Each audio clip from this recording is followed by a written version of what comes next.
University మంచి భవిష్యత్తు కోసం తెలుగు విద్యార్థులు ఇష్టపడే యూనివర్సిటీ. కాల్ 9059052378 9059052379.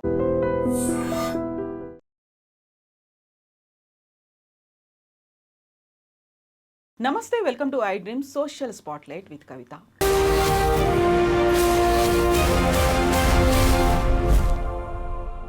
రెండు 2023లో సరూర్ నగర్లో జరిగినటువంటి ఒక హత్య దేశవ్యాప్తంగా సంచలనాన్ని కలిగించింది. పూజారి సాయి కృష్ణ తన ప్రియురాలు అప్సరాని అత్యంత కిరాతకంగా చంపి శవాన్ని తెలియకుండా మాయం చేయడం, సాక్ష్యాధారాలను తారుమారు చేయడం అనేది పెద్ద సంచలనం కలిగించింది.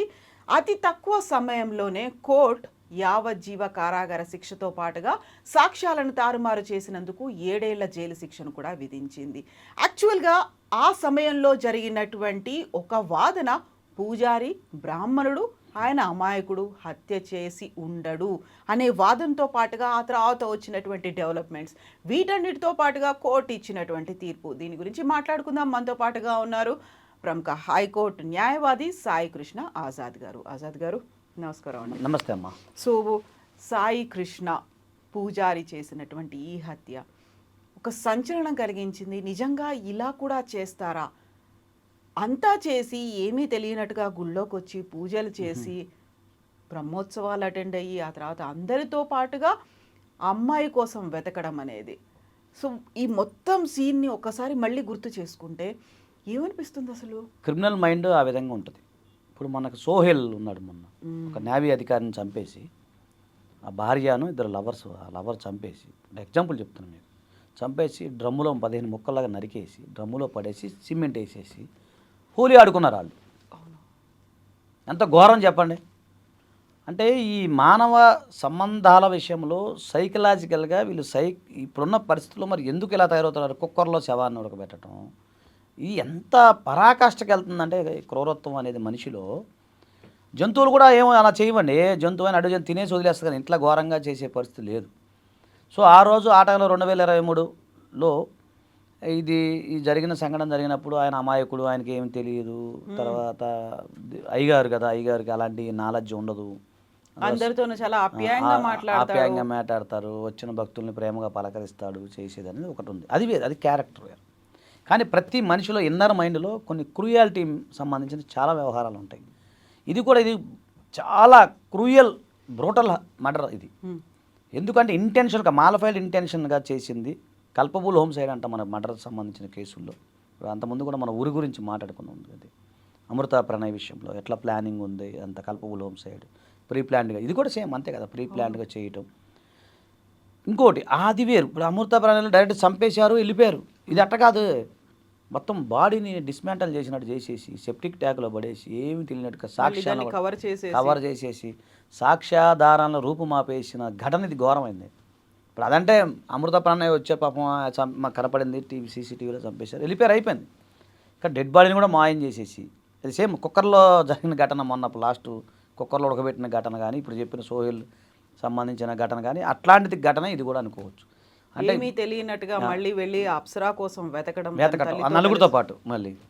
అంటే ఇది ఎంత క్రూయల్ మెంటాలిటీ, ఎంత మానసికంగా అతను ఎంత కరుడుగట్టిన క్రిమినల్ అనేది అర్థమవుతుంది దాన్ని బట్టి.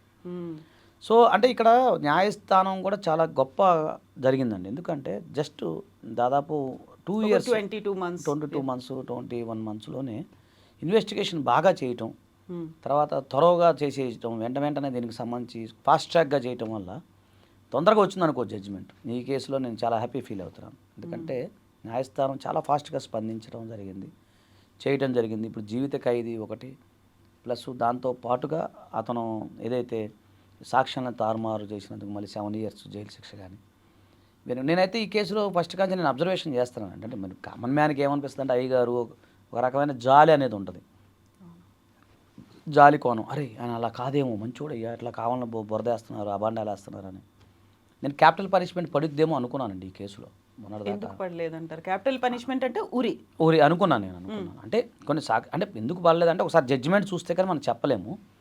అయితే ఇది కల్పబుల్ హోమ్సైడ్లోనే ఒక దాంట్లో భాగంగా, ఇన్వెస్టిగేషన్లో భాగంగా ఇవన్నీ కూడా జరిగినాయి. సో ఇంకా దీన్ని అంటే చెప్పలేము. ఇప్పుడు కింది కోర్టులో ఇంకోటి మీకు చెప్తాను వినండి. చాలామంది అనుకుంటారు, అరే లైవ్ పడిందే, ఇప్పుడు మీరు కామన్ మ్యాన్గా మీరు అలా ఇప్పుడు ఉరిశిక్ష ఎందుకు బాగాలేదు చెప్పలేము. పైకోర్టుకి వెళ్తే ఉరిశిక్ష వేయొచ్చు, చెప్పలేము, అది మనం చెప్పలేం. జడ్జిమెంట్లో ఏముంది ఆ మొత్తం సర్కమస్టాన్సెస్ ఎవిడెన్స్ కానీ ఆ రిపోర్ట్స్ ఏవైతే పోలీస్ రిపోర్ట్స్ సీడీ ఫైల్ కానీ ఇవన్నీ చూస్తే కానీ మనకు అర్థం కాదు. కాకపోతే అంటే నేనంటే అంత ఘోరంగా జరిగిందనేది నేను చెప్తున్నాను. నాకు ఒక న్యాయవాదిగా ఒక కామన్ మ్యాన్గా అంత ఘోరంగా వ్యక్తిని అతను చంపాడు అనేది నా ఉద్దేశం. అంటే ఏదైనా కూడా ఇప్పుడు లా అనేది చట్టం అనేది కూడా ఏదైనా కూడా ఇన్వెస్టిగేషన్ అనేది ఎవిడెన్స్ మీద ఆధారపడి ఉంటుంది కాబట్టి ఎలాంటి ఎవిడెన్స్ దొరికింది ఏంటి అనేది అది ఒకసారి జడ్జిమెంట్స్ మనం చూడాలి. కానీ ఈ కేసు కూడా అంత తీవ్రకరమైన కేసు అని నేను మాట్లాడతాను. అంటే కాకపోతే చట్టాన్ని మనం గౌరవించాలి, జడ్జిమెంట్ మనం గౌరవించాలి. సో నెక్స్ట్ ఫర్దర్గా మరి ఎపెక్స్ కోర్టు నెక్స్ట్ హైకోర్టుకి వెళ్తే మరి హైకోర్టు వారు ఏం చెప్తారనేది మనకు తెలియదు కదా. మళ్ళీ ఫర్దర్గా వెళ్తారు, వాళ్ళు ఖచ్చితంగా వెళ్తారు. కానీ అంత నేను అంత తీవ్రంగా ఉన్న నేరం అని నేను అంటున్నాను. నేను చెప్పేది అంత ఘోరంగా వెళ్ళేసి మీరు అన్నట్టు ఏం తెలియనట్టుగా అందరితో ప్రేమగా ఉన్నట్టు మళ్ళీ ఆమె గురించి ఈయన ఎత్తుకుతున్నట్టుగా యాక్షన్ చేయటం అంటే ఎంత మానసికంగా అతను క్రిమినల్ మెంటాలిటీ ఉంటుంది అనేది ఆ ఉద్దేశంతో మాత్రమే మనం చెప్పగలుగుతున్నాం.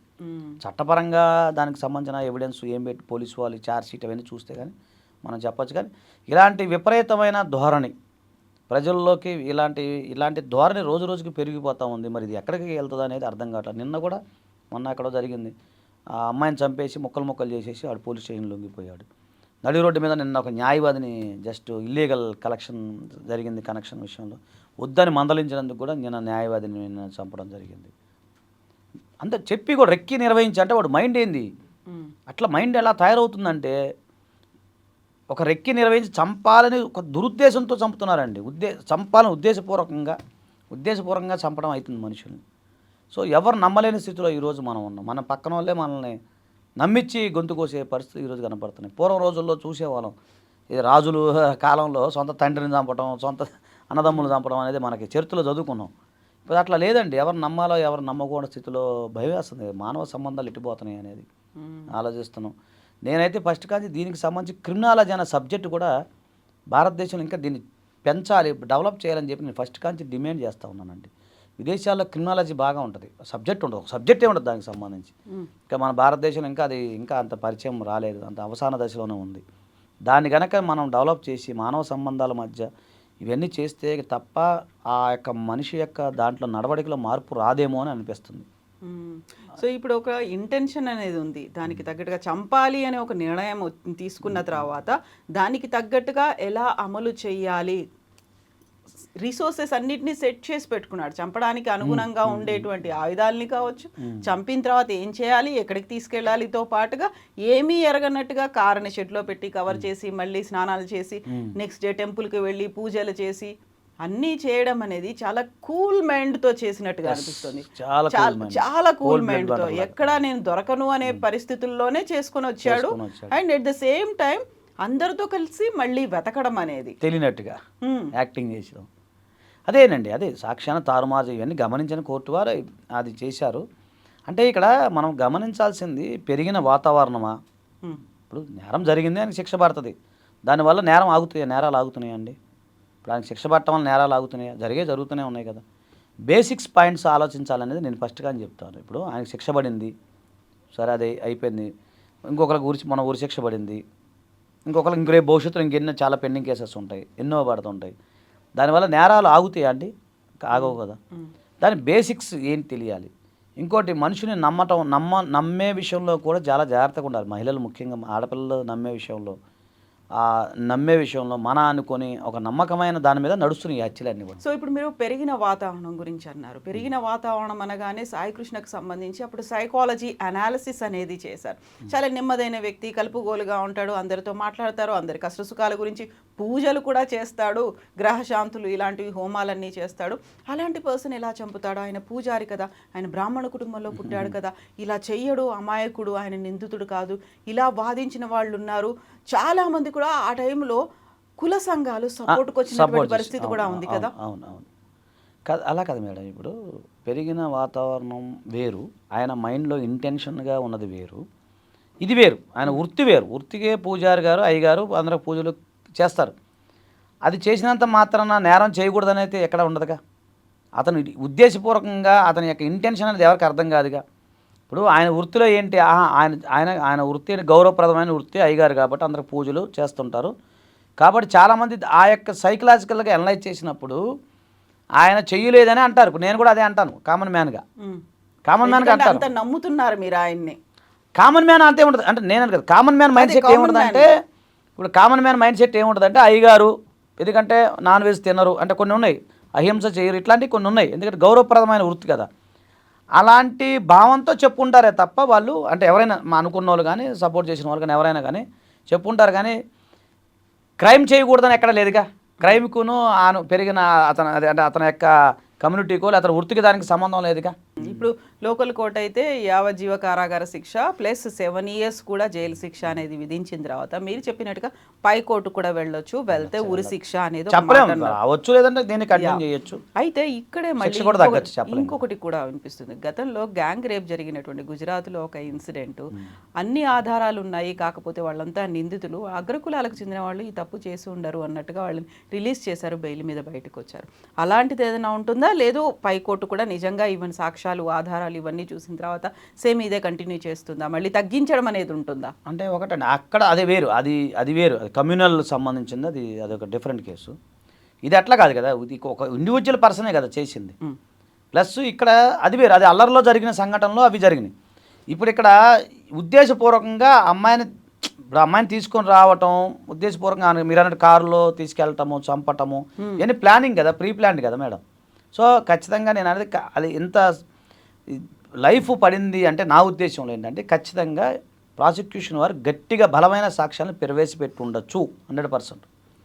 కాబట్టి పై కోర్టుకి వెళ్ళినా కూడా అంటే చెప్పలేం, అది ఎపెక్స్ కోర్టు వారు ఎలా ఉండదని నేను ఎట్లా గెస్ చేయలేను. కానీ అయితే ఇలాంటి కేసుల్లో అతనికి శిక్ష పడాలనే కోరుకుందాం మామూలుగా అయితే.